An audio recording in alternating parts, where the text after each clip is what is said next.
एक दफा का जिक्र है, बर्फ से ढकी पहाड़ियों और ठंडे जंगलों के दरमियान वाक़े एक खूबसूरत गांव में अरबेश नामी एक खूबसूरत लड़की रहती थी। अरबेश की आंखें आसमान की तरह नीली थी, जो बर्फ की तरह चमकती थी, और उसके बाल सर्दियों के सूरज की तरह सुनहरी थे।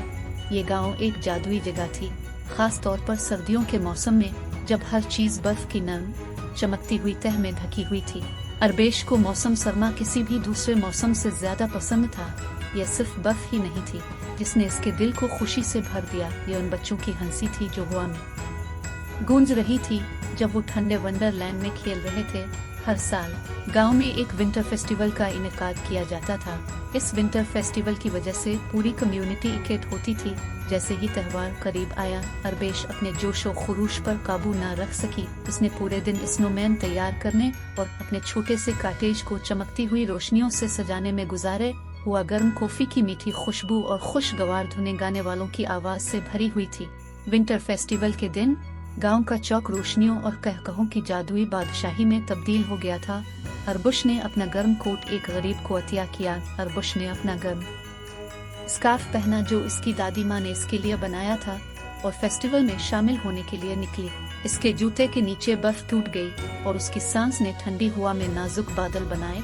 ये फेस्टिवल रंगों और खुशियों का मंजर था। सूप के भाप भरे प्याले, भुने हुए शाहबलूत और इंतहाई लजीज पेस्ट्री फरोख्त करने वाले स्टॉल थे। बच्चों ने स्लाइडिंग बर्फ पर स्केटिंग की, उनकी हंसी मौसीकी की तरह गूंज रही थी। अरबेश उनके साथ शामिल होने के खिलाफ मुजाहमत नहीं कर सकी, और जल्द ही उसने खुद को एक दोस्ताना स्नोबॉल फाइट में पाया। हंसी और खुशी के दरमियान अरबुश ने बच्चों के एक ग्रुप को एक शानदार बर्फानी महल बनाते हुए देखा। दिलचस्पी से वो उनके पास पहुंची और उन्होंने खुले बाजुओं से इसका इस्तकबाल किया। उन्होंने मिलकर टावर्स और बुर्ज तैयार किए, जिससे रॉयल्टी के लिए मौसम सरमा का अजूबा बनाया गया। अरबुश की आंखें खुशी से चमक उठी जब उसने सबसे ऊपर आखिरी टच पर स्नोफ्लैक शामिल किया। जैसे ही शाम हुई, तमाम लोग एक बड़े से बोनफायर के अर्द गिर्द जमा हो गए। शूलों ने रक्स किया और टिमटिमाती हुए गांव वालों के चेहरों पर गर्म चमक डाली। अरबुश अपने नए दोस्तों के साथ बैठी, गर्म कॉफी पीती और कहानियां बांट रही थी। अचानक एक नर्म आवाज उभर छूटी और सब ने एक बूढ़ी औरत को देखा जिसकी आंख में चमक थी। वो गांव की कहानी सुनाने वाली थी, और उसने एक जादुई बर्फ की पेड़ की कहानी बनाना शुरू की, जो हर मौसम सरमा में खुशी और हंसी फैलाने के लिए गांव जाती थी। बच्चों ने बहुत दिलचस्पी से कहानी सुनी। वो तस्वुर में बर्फ की पेड़ को बर्फ के पहाड़ों में डांस करता हुआ देख रहे थे। इस कहानी ने इनके विंटर फेस्टिवल का मजा दोबाला कर दिया था। अरबुश वहाँ बैठी कहानी सुनती रही और मुस्कुराती रही।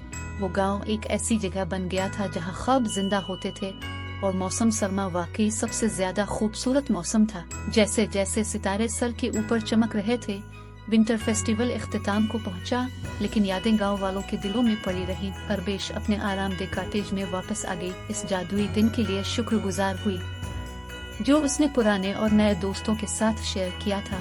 और इस तरह इस दिलकश गांव में जहां बर्फ के गोले हीरो की तरह चमकते थे, सर्दियों का जादू रहता था, एक प्यारा तोहफा जो जवानों और बूढ़ों के लिए खुशी का बाइस था। उस तरह कहानी का इख्तिताम हुआ।